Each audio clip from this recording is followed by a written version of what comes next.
Sometimes the biggest business lessons don't come from a fancy MBA program. They come from the simplest stories.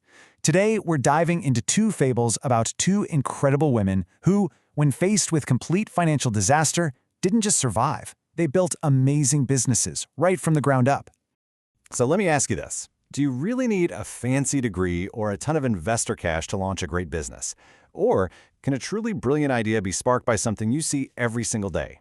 Well, the stories we're about to explore suggest the answer is a huge yes, and it all starts with just paying attention. All right, so here's our game plan. First, we're going to meet our two entrepreneurs, who are probably not who you'd expect. Then, we'll see how their worlds came crashing down, only for them to find this amazing spark of insight. After that, we'll compare their two very different, but equally brilliant strategies. And finally, we'll uncover the one powerful mindset that made it all possible. Okay, let's get into it.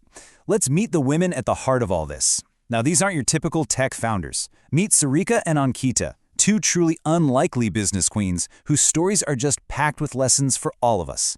So on one side, you have Sarika. She's from the city, has a business management degree, and marries into a family in a village. She's got the book smarts, right? And on the other side, you have Ankita. Her story is tough. She lost her father when she was young, and then, get this, her husband just disappeared about a month after their wedding. I mean, talk about two completely different starting points in life. But despite these totally different backgrounds, both of these women find their families pushed right to the edge. They end up facing the exact same nightmare, the total collapse of their family's only source of income. And what's wild is how their problems mirrored each other. For Sarika's family, the crisis was, well, kind of self-inflicted. Her father-in-law opened this super fancy restaurant that was way too expensive and just weird for the local villagers. For Ankita, though, the crisis was an act of pure, malicious cruelty. A landlord who is just a terrible person destroyed their small roadside food stall, their dhaba, leaving them with absolutely nothing. So you see, the reasons were totally different. But the result? Exactly the same. Both families were left high and dry. No money coming in, no clear path forward, and just this overwhelming feeling of hopelessness. The stakes were as high as they could possibly get. But you know what they say, right? It's often in our darkest moments that we find the brightest ideas. For both Sarika and Ankita, the answer didn't come from some business consultant.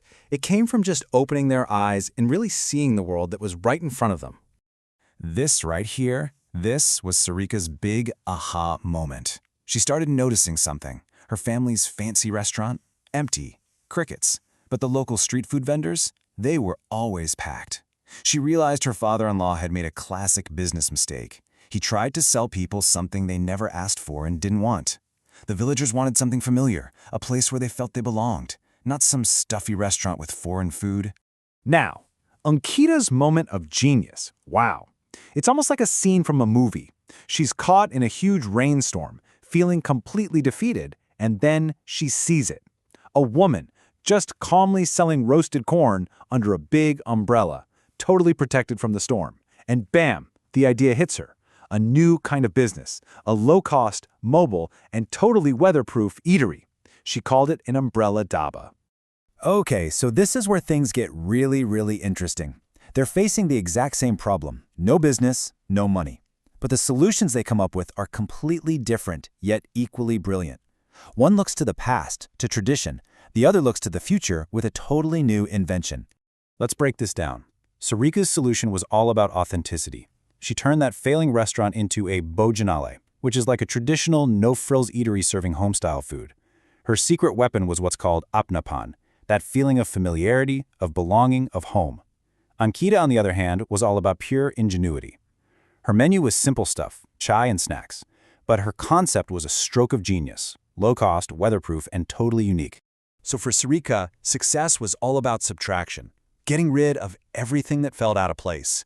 She ripped out the fancy decor, put in simple chairs, and brought back a menu filled with food the villagers knew and loved. You see, she wasn't just selling food, she was selling that feeling of home, and boy, did it work. Now, if Sarika's path was about taking things away, Ankita's was the complete opposite. It was about building something from, well, literally nothing. She took the tiny bit of money she'd saved from washing dishes and bought a few huge umbrellas. She set up shop right in her own front yard, using the only asset she had. And her unique, weatherproof idea was an instant hit, especially when it rained. She grew that tiny stall into a full-on restaurant. So you've got two totally different strategies, right? Authenticity versus ingenuity. But what's the one thing that powered both of their incredible turnarounds? Well, it's a principle we're going to call the grounded mindset. Now, this isn't just about being, down to earth. The grounded mindset is a real, actual strategy. It's about having this deep, almost instinctual understanding of the world you're operating in, knowing exactly what your customers need, what your limitations are, and what the local culture is all about. It's about solving the real problem that's staring you right in the face. And really, it all boils down to this, and this is so important.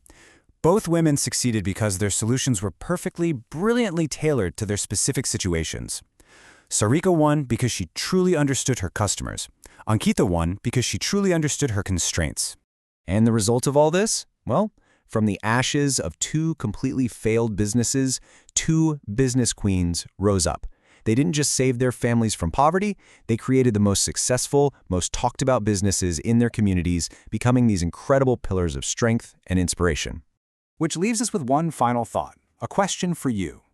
Whether you choose authenticity or you choose ingenuity, the most powerful business ideas are often the ones that are deeply connected to the ground right under our feet. So, take a look around your own world. What problem do you see people facing every day? What simple, grounded idea is just waiting there in plain sight?